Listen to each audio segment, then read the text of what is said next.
उसी होटल के एक कमरे में जहां सत्यम पार्टी के लिए आया था, दो लोगों ने एक चादर में बिना कपड़े के लिपटे हुए अपनी हसीन दुनिया में खोए हुए थे।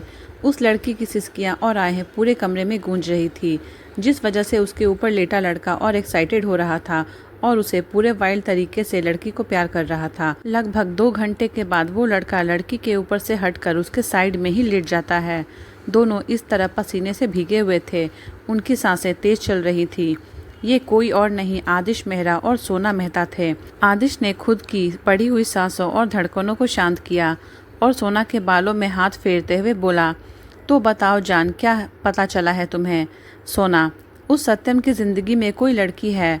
आदिश, क्या? सोना, हाँ। ये बोलकर सोना ने उस दिन नव्या के रूम में आने से लेकर सत्यम का सबको मीटिंग रूम से बाहर भेजने तक सब आदिश को बता दिया। उसकी बात सुनकर आदिश बोला, पर ज़रूरी तो नहीं कि वो लड़की सत्यम की गर्लफ्रेंड ही हो। सोना, वो लड़की सत्यम की गर्लफ्रेंड से भी बढ़कर थी। मैंने सत्यम की आंखों में उस लड़की के लिए बहुत कुछ देखा था। प्यार, परवाह, फिक्र, जुनून, दीवानगी सब था। सत्यम की आंखों में उस लड़की के लिए बहुत कुछ देखा था। प्यार, परवाह, फिक्र, जुनून, दीवानगी सब था सत्यम की आंखों में उस लड़की के लिए।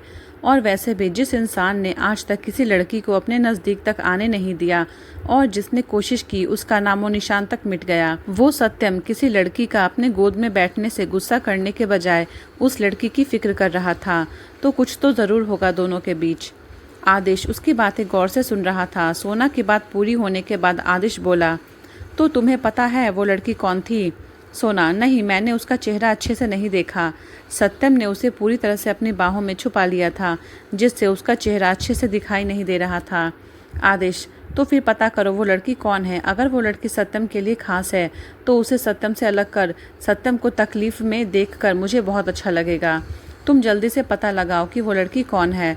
अब सत्यम को पता चलेगा कि जब कोई अपना करीबी उससे दूर होता है तो कैसा लगता है।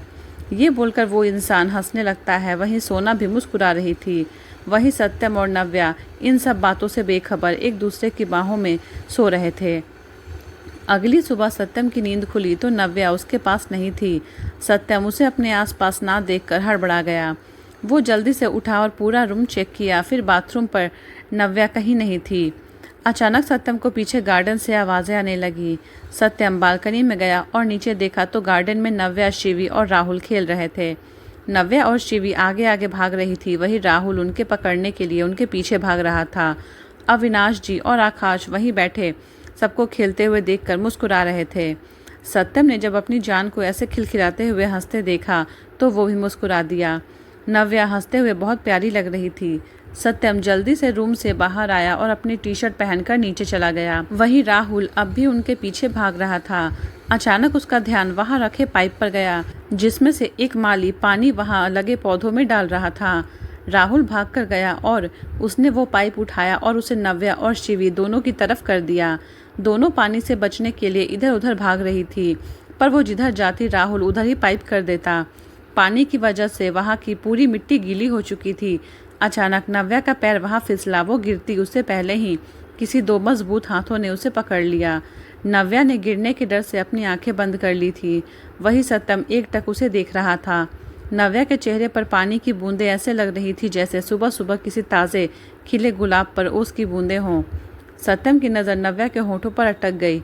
यहाँ पानी की कुछ बूंदें ठहरी हुई थी। तभी नव्या को एहसास हुआ कि वो गिरी नहीं है, तो उसने अपनी आंखें खोल दी। आंखें खुलते ही उसकी नज़र सबसे पहले सत्यम की गहरी नज़रों से जा मिली। वो दोनों एक दूसरे की आंखों में एकटक देख रहे थे।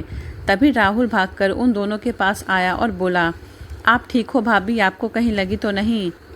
राहुल की आवाज़ से दोनों होश में आए।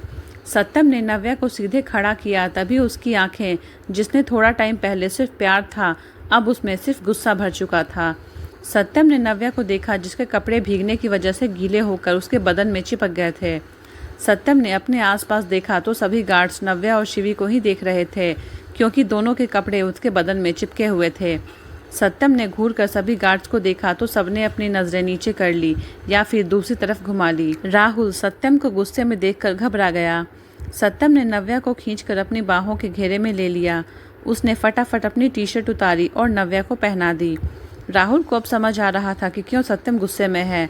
अब उसे खुद पर गुस्सा आ रहा था कि वो ऐसे कैसे कर सकता है, उसे ध्यान रखना चाहिए था। अचानक राहुल ने शिवी की तरफ देखा जो अनकंफर्टेबल लग रही थी क्योंकि उसके भी कपड़े उसके बदन में चिपके हुए थे। राहुल जल्दी से उसके पास गया और उसे अपने सीने से लगा लिया। शिवी पहले तो हैरान रह गई, फिर उसने अपना चेहरा राहुल के सीने में छुपा लिया। तभी सत्यम बोला, शिवी को लेकर उसके कमरे में जाओ, आगे से ध्यान रहे ऐसा कुछ भी नहीं होना चाहिए, वरना मुझे नहीं पता मैं क्या करूँगा। राहुल ने जी भाई कहा और शिवी को अपनी गोद में उठाकर अंदर की तरफ बढ़ गया। सत्यम ने भी नव्या को गोद में उठाया और लेकर अपने बेडरूम की तरफ चला गया। वहीं अविनाश जी और आकाश जी उन्हें देखकर मुस्कुरा रहे थे। अविनाश जी को अपने पोतों पर बहुत गर्व महसूस हो रहा था कि वो लड़कियों की कितनी इज्जत करते हैं। वहीं कोई था जो शिवी और राहुल को ऐसे देखकर गुस्से में घूर रहा था। वो कोई और नहीं बल्कि ज्योति थी, जो शिवी को गुस्से और नफरत से घूर रही थी। ज्योति अभी यहाँ आई थी। आते ही उसने राहुल को शिवी को गोद में उठाते हुए देखा, जिस वजह से वो गुस्से से भरी हुई थी। उसने शिवी को राहुल से दूर करने के लिए बहुत बड़ा सोच रखा था, जिसे याद कर ज्योति मुस्कुरा दी और अपनी गाड़ी लेकर बाहर की तरफ बढ़ गई। राहुल शिवी को उसके कमरे में लेकर आया और उसे नीचे उतारा। शिवी ने उसकी तरफ एक बार भी नहीं देखा, वो बहुत अनकंफर्टेबल फील कर रही थी। राहुल ने उसे देखा तो मुस्कुरा दिया। राहुल ने उसके चिन को पकड़ा, उसका चेहरा ऊपर किया और बोला, तुझे मुझसे एम्बैरेस फील करने की कोई ज़रूरत नहीं है, तू मेरी बेस्ट फ्रेंड है और गलती मेरी थी, मुझे ध्यान रखना चाहिए था। आई प्रॉमिस आगे से ऐसा कभी नहीं होगा जिससे तुझे एम्बैरेस फील करना पड़े। आखिरी बार अपने दोस्त को माफ़ कर दे। शिवी ने कुछ नहीं कहा, बस राहुल के गले लग गई। राहुल ने भी उसे अपने गले लगा लिया। कुछ टाइम के बाद राहुल बोला, अब चल कपड़े चेंज कर ले वरना ठंड लग जाएगी। और हाँ, आज मीटिंग है तो बाकी का बचा काम कंप्लीट कर लेते हैं, तू जल्दी से तैयार होकर नीचे आ जा। शिवी ने हाँ में गर्दन हिलाई तो राहुल ने उसके माथे को चूमा और उसके रूम से चला गया। शिवी तो उसके ऐसे अचानक किस करने से जम सी गई थी, उसकी धड़कनें तेज़ हो गई थी। कुछ टाइम बाद वो होश में आई तो देखा कि राहुल जा चुका था। उसने अपने सिर को एक चपत लगाई और मुस्कुराते हुए कपड़े लेकर बाथरूम में चली गई। वहीं सत्यम नव्या को लेकर रूम में आया और बाथरूम में ले जाकर खड़ा कर दिया। उसने देखा कि नव्या को ठंड लग रही थी और वो कांप रही थी। सत्यम ने उसके गीले कपड़े रिमूव किए और एक टॉवेल से उसकी बॉडी को वाइप करते हुए बोला, प्रिंसेस आप क्यों उठकर बाहर गए मुझे बिना बताए, और क्या ज़रूरत थी पानी में भीगने की, अभी देखो ठंड लग रही है ना, भीगने से बीमार पड़ गई तो। नव्या, मेरी नींद खुल गई थी और आप सो रहे थे इसलिए मैं नीचे चली गई, फिर शिवी दीदी और दादू के साथ गार्डन में चली गई और मैं और शिवी दीदी तो खेल रहे थे, राहुल भैया हमें पकड़ रहे थे, जब पकड़ नहीं पाए तो उन्होंने हमें भिगो दिया। ये सारी बातें नव्या बहुत ही मासूमियत से बोल रही थी और तरह तरह के मुंह बना रही थी। सत्यम ने उसे देखा तो मुस्कुरा दिया। बातें करते करते सत्यम ने नव्या के कपड़े चेंज कर दिए। उसने नव्या को रूम में बेड पर बिठाया और उसके होठों को हल्के से चूमते हुए बोला, अब तुम इस रूम से तब तक बाहर नहीं जाओगी जब तक मैं ना कहूँ। अब मैं जल्दी ही फ्रेश होकर आता हूँ, फिर नीचे चलेंगे। नव्या ने हाँ में गर्दन हिलाई तो सत्यम टॉवल लेकर बाथरूम में चला गया। कुछ टाइम के बाद सब नीचे डाइनिंग टेबल पर मौजूद थे। सत्यम ने नव्या को अपनी गोद में बिठा रखा था और उसे ज़बरदस्ती हेल्दी ब्रेकफास्ट करवा रहा था, जिससे हमारी नव्या तरह तरह के फेस बनाकर खा रही थी। वहीं शिवी और राहुल पास पास नाश्ता कर रहे थे। वहीं ज्योति उन्हें घूर कर देख रही थी। आकाश को ज़रूरी काम था इसीलिए वो जा चुका था। वहीं अविनाश जी भी अपने किसी दोस्त से मिलने गए थे। ज्योति ने शिवी को देखा और बोली, वैसे शिवी, मैंने सुना है भाई ने कल की मीटिंग की रिस्पॉन्सिबिलिटी तुम्हें दे दी है, आई मीन प्रेजेंटेशन तुम देने वाली हो। उसकी बात सुनकर सभी शिवी के साथ साथ सब ज्योति को देखने लगे। शिवी ने उसे देखा और बोली, हाँ भाई के बोलने पर ये प्रेजेंटेशन मैं दे रही हूँ। ज्योति, वैसे तुम्हें पता है ये मीटिंग भाई के लिए बहुत इम्पॉर्टेंट है। शिवी, हाँ। Jyoti, good, all the best. Shivi ने कुछ नहीं कहा, बस हाँ में गर्दन हिला दी। उसके बाद राहुल और शिवी ऑफिस के लिए निकल गए और ज्योति भी अपनी कार लेकर कहीं चली गई। सत्यम आज घर पर रहकर ही काम करने वाला था क्योंकि घर पर कोई नहीं था और सत्यम नव्या को अकेले नहीं छोड़ना चाहता था, इसलिए आज वो घर पर ही था। सबके जाने के बाद सत्यम ने नव्या को गोद में उठाया और लेकर अपने रूम में चला गया। उसने नव्या को बेड पर बिठाया और बोला, प्रिंसेस बैठो, एक ज़रूरी फ़ोन कॉल करके आता हूँ। नव्या ने हाँ में गर्दन हिलाई तो सत्यम अपना फ़ोन लेकर बालकनी में चला गया।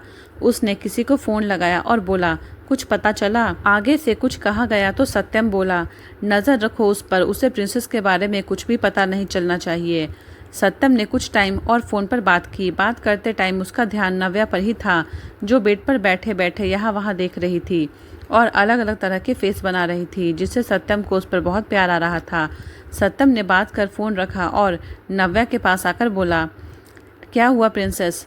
नव्या ने उसकी तरफ देखा और क्यूट सा फेस बनाकर बोली, बोर हो रही हूँ। सत्यम ने उसके होठों को छुआ और उसे अपनी गोद में लेकर घर में ही बने थिएटर रूम में लेकर चला गया। उसने नव्या को सोफे पर बिठाया और बोला, तुम यहाँ बैठकर कोई मूवी देखो, मैं अपना काम थोड़ा कंप्लीट करके आता हूँ। ये बोलकर सत्यम रूम से अपना लैपटॉप लेने चला गया और नव्या ने वहाँ रखी मूवीज़ में से एक Korean movie my girlfriend is an alien लगा ली।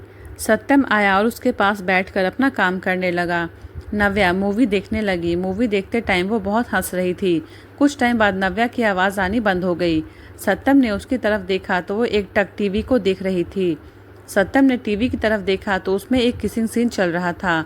उसे देखकर सत्यम का गला भी सूखने लगा। उसकी धड़कनें तेज हो गई। सत्यम ने लैपटॉप उठाकर साइड में रखा और नव्या को कमर से पकड़कर अपनी गोद में बिठा लिया। नव्या उसकी तरफ टुकुर टुकुर देख रही थी। सत्यम ने उसके होठों को अपने अंगूठे से सहलाया और बोला, क्या हुआ प्रिंसेस, तुम ऐसे क्यों टीवी देख रही हो? क्या तुम्हें भी वैसे करना है? सत्यम के अंगूठे को अपने होठों पर महसूस करके नव्या की आंखें बंद हो गई। सत्यम की बात का उसने कोई जवाब नहीं दिया। वहीं जब सत्यम ने उसकी बंद पलकों को देखा तो वो मुस्कुरा दिया। सत्यम ने अपने अंगूठे से ही नव्या के होठों को खोला और उसे किस करने लगा।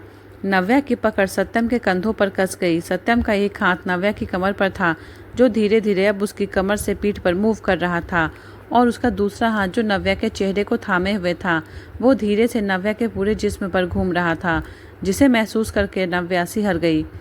सत्यम ने नव्या के होठों को अपने जीभ से खोला और उसके मुंह में अपनी जीभ एंटर कर दी। सत्यम नव्या के पूरे मुंह को एक्सप्लोर कर रहा था।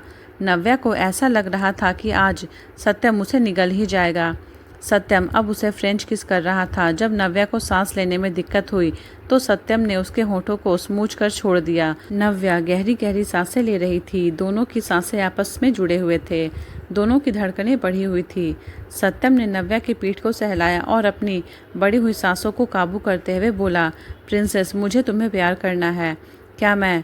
सत्यम को समझ नहीं आ रहा था कि वो क्या बोले, पर वो प्रिंसेस को हर्ट नहीं करना चाहता था, इसीलिए वो उसकी इजाज़त से ही उसे प्यार करना चाहता था। नव्या ने उसकी बात को सुनी और बोली, पर आप तो मुझे ऑलरेडी प्यार करते हो सत्या, तो फिर आप क्यों पूछ रहे हो? नव्या की बात सुनकर सत्यम को समझ नहीं आ रहा था कि वो अपनी इस भोली भाली प्रिंसेस को कैसे समझाए कि वो क्या बोलना चाहता है। सत्यम ने उसके चेहरे को अपने हाथों में भरा और उसकी आंखों में देखकर बोला, प्रिंसेस, मैं तुम्हें हस्बैंड वाइफ वाला प्यार करना चाहता हूँ। नव्या ने उसकी बात सुनी तो बोली, वही प्यार ना जिसमें आपने बोला था कि वाइफ को बहुत पेन होता है जब हस्बैंड उसे प्यार करता है। तो सत्यम ने कुछ नहीं कहा, बस अपनी गर्दन हाँ में हिला दी। तो नव्या फिर से बोली, फिर मुझे पेन होगा? नव्या की बात सुनकर सत्यम ने उसे अपने सीने से लगा लिया और उसके बालों को सहलाते हुए बोला, नहीं प्रिंसेस, आपका सत्य आपको कभी दर्द नहीं दे सकता। आप मेरे पास, मेरे साथ, मेरी बाहों में हैं, इससे ज़्यादा मुझे कुछ नहीं चाहिए। नव्या ने कुछ नहीं कहा, बस उसके सीने से लगी रही और कुछ सोचती रही।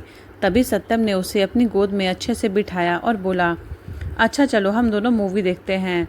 ये बोलकर सत्यम और नव्या मूवी देखने लगे। जब जब मूवी में कोई फ़नी सीन देखती तो खिलखिला देती थी। उसे हंसता देखकर सत्यम के चेहरे पर सुकून आ जाता था। कुछ टाइम के बाद सत्यम ने देखा कि नव्या कोई हलचल नहीं कर रही है, तो उसने नव्या का चेहरा देखा तो वो सत्यम के सीने से लगी हुई सो चुकी थी। सत्यम उसे देखकर मुस्कुरा दिया। उसने पहले नव्या के माथे को चूमा और फिर उसके होठों को चूमकर बोला, मेरा प्यारा बच्चा। ये बोलकर सत्यम ने नव्या को अपनी गोद में उठाया और लेकर रूम में चला गया। उसने नव्या को बेड पर लिटाया और खुद भी उसके पास से उसकी बाहों में लेट गया। कुछ टाइम के बाद दोनों ही नींद की आगोश में चले गए। वहीं ऑफिस में राहुल और शिवी राहुल के केबिन में बैठे कल के प्रेजेंटेशन की तैयारी कर रहे थे। जब इंटरकॉम बजा, राहुल ने फ़ोन उठाया तो रिसेप्शनिस्ट ने बताया कि मिस सोना आई हुई हैं। राहुल ने उसे वेटिंग रूम में बिठाने के लिए कहा और फ़ोन रख दिया। राहुल शिवी को बताकर खुद वेटिंग रूम की तरफ बढ़ गया। उसने वहां जाकर देखा तो सोना बहुत ही सेक्सी सी ड्रेस, जो हद से ज़्यादा रिवीलिंग थी, वो पहनकर और चेहरे पर बहुत सारा मेकअप लगाकर आई हुई थी। राहुल ने उसे बेमन से ग्रीट किया तो सोना उसे देखकर बोली, तुम वैसे मिस्टर राठौड़ कहाँ हैं? उनसे बोलो कि सोना आई है, कुछ ज़रूरी बात करनी है। राहुल ने उसकी बात सुनी तो मन में बोला, बोल तो ऐसे रही है जैसे भाई पूरा टाइम इसके लिए फ्री बैठे हैं ताकि ये मैडम आए और उनसे बातें कर सके। मन तो कर रहा है अभी बालों से पकड़कर बाहर निकाल दूं। राहुल अपने मन में ये सब बोल रहा था जब सोना की आवाज़ से वो होश में आया। हेलो, तुम सुन रहे हो? जाओ मिस्टर राठौड़ को बुला कर लाओ और बोलो कि मैं आई हूँ। राहुल ने उसकी बात सुनी और बोला, सॉरी मिस, बट आज बॉस ऑफिस नहीं आए हैं। सोना, पर क्यों? राहुल, वो उन्हें कुछ पर्सनल काम था इसीलिए। सोना, कहाँ मिलेंगे वो अभी? राहुल, सॉरी मिस, मैं आपको ये नहीं बता सकता। सोना ने उसकी बात सुनी और गुस्से में बोली, तुम्हें पता है मैं कौन हूँ? तुम मुझे मना कर रहे हो। राहुल, सॉरी मिस, पर बॉस को बिल्कुल पसंद नहीं है कि कोई उनकी फैमिली टाइम में उन्हें डिस्टर्ब करे। सोना के बहुत बोलने पर भी राहुल ने जब कुछ नहीं बताया तो सोना वहाँ से पैर पटकते हुए चली गई।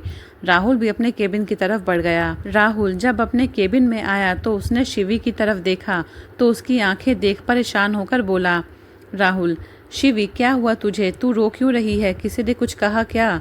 शिवी ने मुस्कुराकर उसकी तरफ देखा और बोली, नहीं, वो कुछ आंख में चला गया था इसीलिए, और कोई बात नहीं है। राहुल, पक्का ना? शिवी, हाँ बाबा पक्का। राहुल ने उसके आगे कुछ नहीं कहा पर उसे ऐसे लग रहा था कि शिवी उससे झूठ बोल रही है, पर उसने अपने सिर को झटका और काम में लग गया। वहीं शिवी भी अपने काम में लग गई पर वो राहुल को कुछ डिस्टर्ब लग रही थी। उसने सोचा शायद कल की मीटिंग की वजह से वो थोड़ा टेंशन में होगी, इसीलिए उसने ज़्यादा ध्यान नहीं दिया और अपने काम में लग गया।